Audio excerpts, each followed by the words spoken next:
মাধব মাধব বলিয়া রাম ডাকিতে লাগিল। ও সেই পুরে ছিল তার মাধবী তার ডাক শুনতে পেল। অতল ভাব পাহাড়ে সবাই যায় ধীরে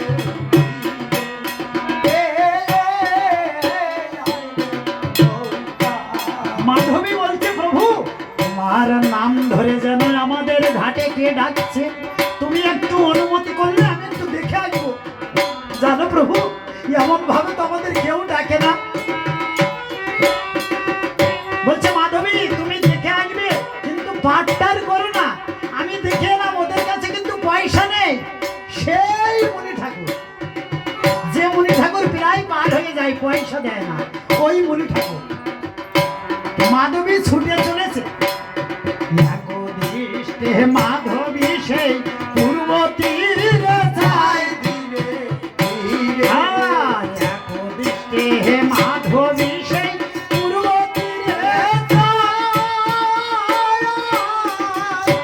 ও ভাই, পূর্ব তীরে হয়েছে কোটি চন্দ্রেরই উদয়। অতল ভাব পাহাড়ে সবাই যায় ধীরে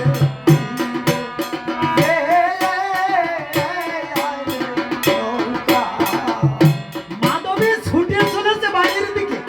ছুটে গিয়ে বলছে, ও স্বামী, কিসের ভোজন করো স্বামী, কিসের ভোজন করো, ধীরে তুমি কিসের ভোজন করো স্বামী, কিসের ভোজন করো।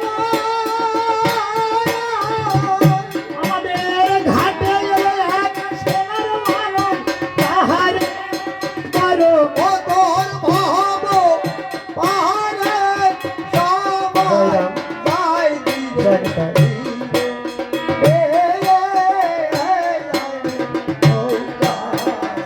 মাধবী বলছে, এই সেরেছে।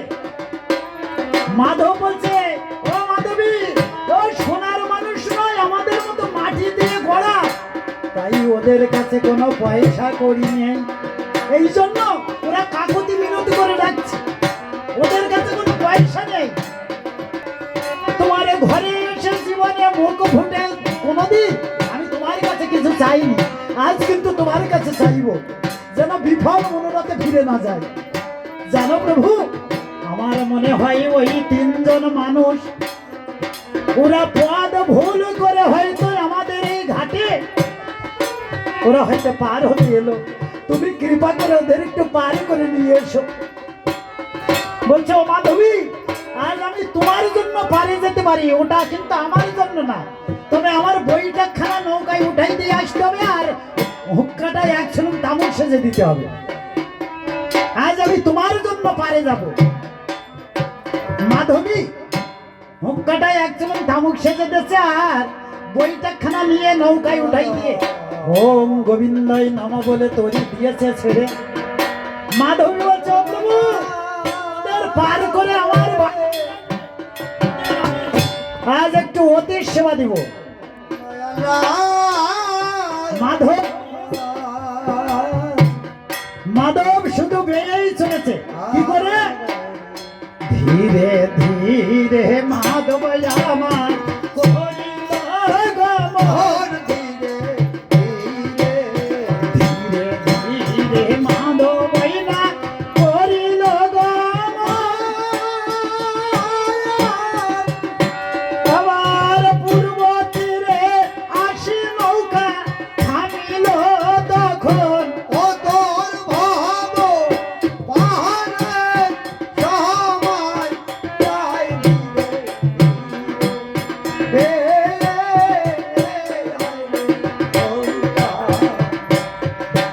রামচন্দ্র আগেই রাম দাঁড়িয়ে আছে, তার গুরুদেব মাঝখান থেকে বলছে, রাম, মাধব আমাদের জন্য নৌকা নিয়ে এলো, এবার উঠে পড়ো। রামচন্দ্র যখন পা তুলতে গিয়েছে, মাধব বলছে, দাঁড়াও, উঠে পড়ো, নৌকাটা আমার, উঠে পড়ো বললেই কি হলো নাকি?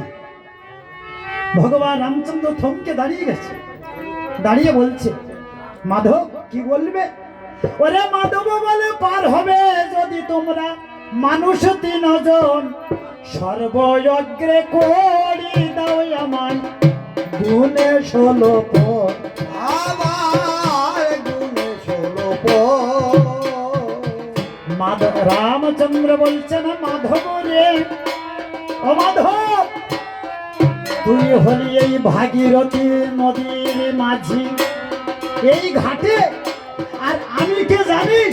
আমি হলাম এই ভব নদীর মাঝি।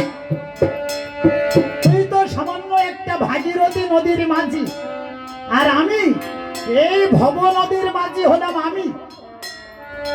মাধব বলছে ও ঠাকুর, তুমি যদি ভব নদীর নিয়ে হবে, এতক্ষণ কেন তুমি দেরি করছো? তুমি তো পার হতে পারো।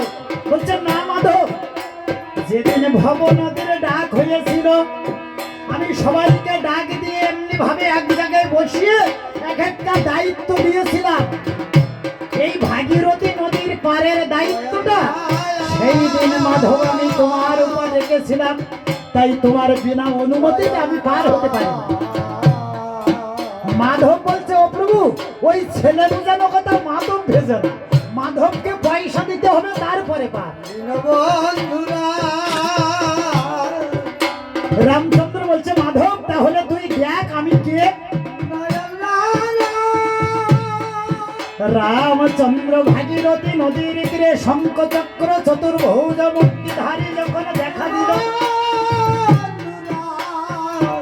মাধব বলছে প্রভু তোমার বিশ্বম্বর মূর্তি সম্পাদন করো, আর আমি তোমাকে কষ্ট দেবো না, তোমাকে পার করবো, কিন্তু এই সর্বনাশের চরম কিন্তু নৌকায় উঠাবো না। সর্বনাশের চরম জলে রেখে আমার কোলে বসো, তাহলে পার করতে পারি। রামচন্দ্র বলছে মাধব রে, তুই যেমন ভাবে পার করবি আমাকে একটু পার করে নিয়ে চল, আমার হাতে আর সময় নেই, আমরা গুরুদেবের আশ্রমে যাব।